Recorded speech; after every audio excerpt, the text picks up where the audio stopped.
One day, Thomas was at the junction when Gordon shuffled in with some freight cars.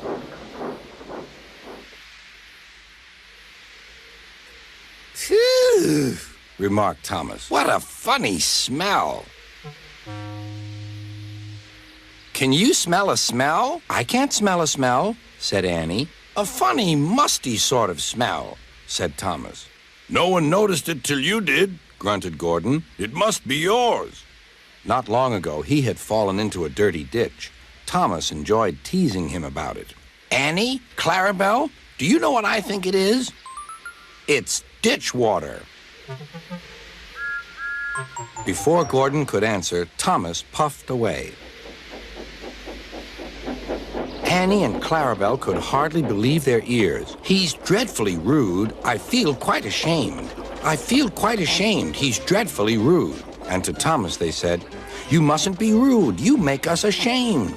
But Thomas didn't care a bit.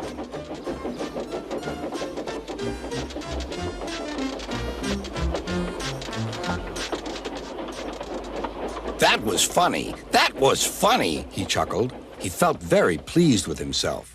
Annie and Clarabelle were deeply shocked. They had great respect for Gordon, the big engine.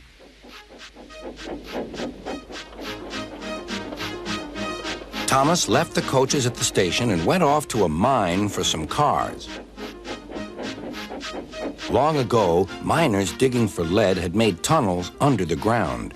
Their roofs are strong enough to hold up cars, but not the weight of engines. A large notice warns them not to enter the area. Danger! Engines must not pass this board.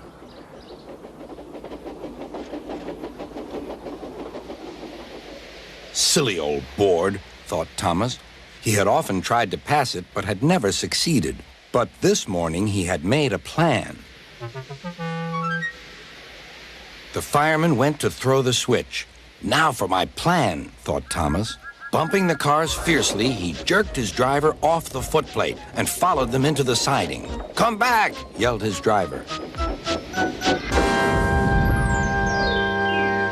Fire and smoke, said Thomas. I'm sunk. And he was. Oh dear, he said, I am a silly engine. And a very naughty one, too. I saw you, said Sir Topham Hatt. Please get me out. I won't do it again. I'm not sure. We can't lift you out with a crane. The ground's not firm enough. Let me see. I wonder if Gordon could pull you out. Yes, sir, said Thomas, but he didn't want to meet Gordon just yet. Down a mine, is he? Laughed Gordon. What a joke!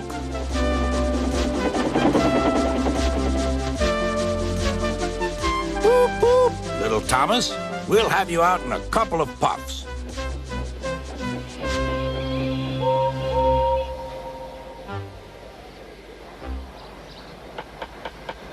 Strong cables were fastened between the two engines.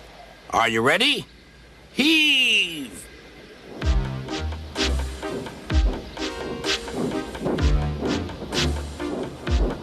It was a lot harder than they all thought.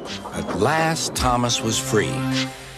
I'm sorry I was cheeky, said Thomas. That's all right, Thomas. You made me laugh, replied Gordon. I'm in disgrace. So am I, said Thomas. Why, so you are, Thomas. Shall we form an alliance? You help me and I'll help you. Right you are, agreed Thomas. Good, that's settled, rumbled Gordon. And buffer to buffer, the Allies puffed home.